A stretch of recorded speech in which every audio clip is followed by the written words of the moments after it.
Level 1. The first fake. You're sitting at your desk at 11 p.m. Your monitor glows blue in a dark apartment. You're watching a video of a politician giving a speech. Something is wrong. You can't say what it is yet. You just feel it. The eyes don't blink at the right time. The light on the left side of his face doesn't match the window behind him. You pause the video. You scrub back, frame by frame. There it is, a flicker, half a millisecond, a ghost of the wrong face underneath the real one. You've just spotted your first deepfake. You don't know it yet, but this moment changes everything. You started this job 3 weeks ago. Entry-level position, cybersecurity firm, $52,000 a year. Your title is Digital Media Integrity Analyst. No one at parties knows what that means. You barely know what it means. Your training was simple. Watch videos, flag anomalies, fill out a report. 8 hours a day, 5 days a week. You thought it would be boring. It is not boring. Level 2. Learning to see. By month 2, you can spot bad fakes in seconds. Amateur hour stuff. Teeth that blur when the subject talks. Earlobes that melt into necks. Hair that clips through shoulders like a video game glitch. The AI that makes deepfakes is good, but it's not perfect. Not yet. Your team has a Slack channel called #flaggedcontent. Every morning you wake up to 60 new videos. Some are harmless, celebrities in fake ads they never filmed. Some are dangerous, politicians saying things they never said. Some are something else entirely, something you report immediately and never speak about again. You develop a system. You run every suspicious video through 4 different detection tools: face forensics, deepware, Microsoft's video authenticator, and your own eyes. Your eyes become the most reliable tool. You start noticing things in real life, the way light sits on a person's face, the micro-expressions between words, the way a real person breathes while they talk. You start looking at everyone differently. Your friends notice. They say you seem distant. You are distant. You are calculating. Level 3, the case that keeps you up.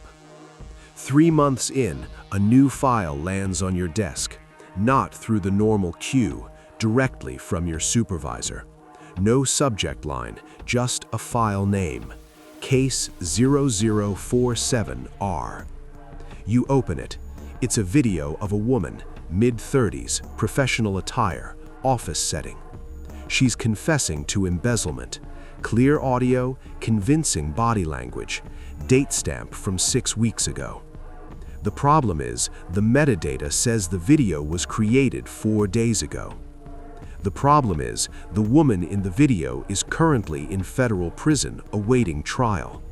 Someone fabricated evidence, not poorly, expertly. This isn't a troll with a laptop. This is someone with resources, someone who wanted this woman convicted. You write your report.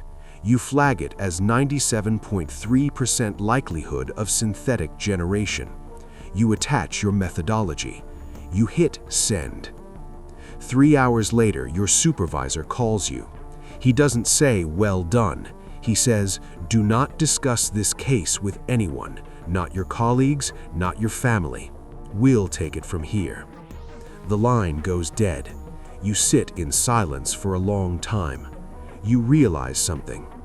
Deepfakes aren't just entertainment anymore. They're weapons. And you are standing in the middle of a war no one knows is happening.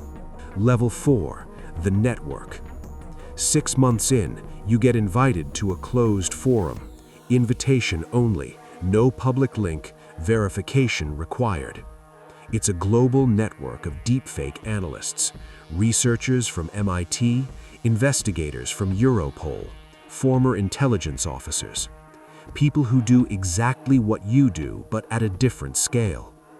They share cases, methods, findings. Some of what they share you cannot unsee. A deepfake of a CEO announcing bankruptcy, released 30 minutes before markets opened. A fake video of a military commander ordering a retreat sent through encrypted channels during an active conflict. A synthetic audio file of a father's voice used to scam his own daughter out of $40,000 in a single phone call. You learn the term synthetic media as a service. There are people who rent out deepfake studios the way people rent out recording booths. You pay, you provide a face, you provide a script. They deliver a video in 72 hours. You start to understand the scale of what you're up against. It's not isolated incidents, it's an industry, and it's growing faster than detection can keep up. Level 5, the offer. 8 months in, you get a message through the forum. Private, encrypted. The sender has no profile picture, no real name, just a handle. V Architect. The message is short. You're wasting your time working for them. I've seen your analysis on 0047R. You're better than your salary. Let's talk. You should delete it. You don't delete it. You respond. Over the next 2 weeks, V Architect tells you about a private consultancy. No government ties, no corporate constraints. They work directly with law firms, hedge funds, news organizations, anyone who needs to know if something is real. The pay is $180,000 a year, remote, flexible, plus bonuses per case. You do the math in your head. You accept. You put in your 2 weeks' notice. Your supervisor looks at you for a long moment. He doesn't ask where you're going. He just says, "Be careful." You think he means in general. He doesn't mean in general. Level 6, the private world. Your first month with the consultancy. The cases are different here. No government oversight, no official reports filed with agencies. Clients pay for the analysis. They decide what to do with it. A hedge fund sends you a video of a pharmaceutical executive announcing a drug recall. It's fake. If it had gone public, the company's stock would have collapsed. Someone wanted to short it. You catch it in 4 hours. The fund manager calls you personally. He says, "You just saved us $9 million. Your bonus that month is $22,000. You buy a better monitor, a faster workstation. You move to a better apartment. Life is good, but the cases get darker." A law firm sends you a video, a domestic case. A husband claims he has footage of his wife. You analyze it. It's fake. He fabricated evidence to use in a custody hearing. 2 children almost lost their mother to a lie told by a machine. You start keeping a private log, not for work, for yourself. You write down every case where a real human life was on the line. By the end of month 3, you have 47 entries. Level 7, the gray line. A new client comes through. No name given, routed through 3 shell companies. The case file is simple. They want you to analyze a video and determine if it's synthetic. You analyze it. It's real. A real video of a real person in a very compromising situation. And the client wants written confirmation that it is authentic. You understand immediately what this is. This is not detection. This is validation. Someone wants to weaponize a real video and needs an expert certification to make it credible. They're using you as a tool. You decline the case. You send V Architect a message. His response comes back in minutes. Clients don't always have clean hands. That's why they pay us. Think carefully before you develop a conscience that costs you. You stare at that message for a long time. You think about the $22,000 bonus. You think about the 47 people in your log. You think about the woman in case 0047R. You decline again, firmly. 3 days later, the client is gone, but something shifts in how V-Architect responds to you. Shorter messages, longer delays. You feel it before you can name it. You are being watched differently now. Level 8, paranoia. You start doing things you've never done before. You cover your laptop camera with tape. You run your own face through detection software twice a week. You need to know if anyone is building a model of you. You stop posting on social media.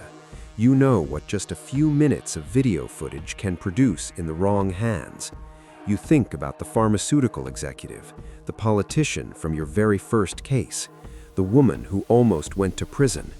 You think about how none of them knew they were targets until it was almost too late. You start seeing it everywhere. A news clip that cuts strangely, a viral video where the lighting is just slightly off, a voice message from a number you don't recognize that sounds almost like your brother. Almost. You run it through audio analysis software. It's synthetic. Someone generated your brother's voice. The message says, "Hey, call me, it's important." Nothing else. You call your actual brother. He never sent a message. He doesn't know what you're talking about. You sit in your apartment in the dark. You built your career learning how to find fakes, and now someone is using those same tools on you. Level 9, the unraveling. You go back through your own case files, all of them, 18 months of work. You're looking for a pattern, and you find one. 7 cases, 7 different clients, all routed through different channels, all involving the same cluster of faces, politicians, executives, judges.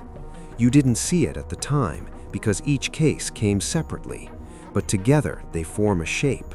Someone has been systematically using your consultancy to monitor which deepfakes are being detected, testing their product, seeing what passes your filter and what doesn't. You are not catching deepfakes. You are quality control for the people making them. You go to send V-Architect a message. His account is gone. The consultancy's domain is gone. The encrypted forum is gone. Every contact you had in that world has disappeared overnight. You are sitting in an apartment paid for by that work, with a workstation paid for by that work, and a skill set that now makes you a liability to people you cannot identify. You open your private log, 47 entries of people whose lives were almost destroyed by synthetic media. You close the laptop. You pick up your phone. You dial the number of your old supervisor from the first job, the government job, the one who told you to be careful. He picks up on the second ring. He doesn't sound surprised to hear from you. He says, "I was wondering when you'd call."